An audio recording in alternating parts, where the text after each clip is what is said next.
আরেকটা আমি প্রশ্ন জিজ্ঞেস করব যে ডোমকলে 19টি ফেরিঘাট তো প্রায় করমুক্ত হলো বা বিনামূল্য করা হয়েছে, তো এই উদ্দেশ্যে আপনি কি বলবেন, আপনার উদ্যোগ?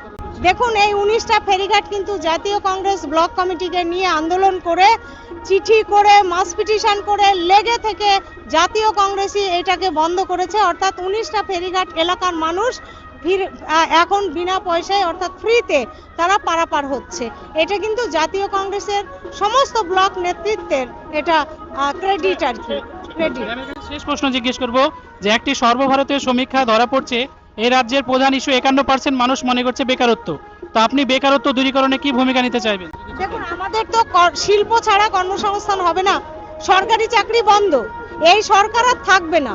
আশা করি 26-এ সরকারের পতন নিশ্চিত, তারপরে কর্মসংস্থানের জন্য ভাবছি। ধন্যবাদ, অনেক ধন্যবাদ।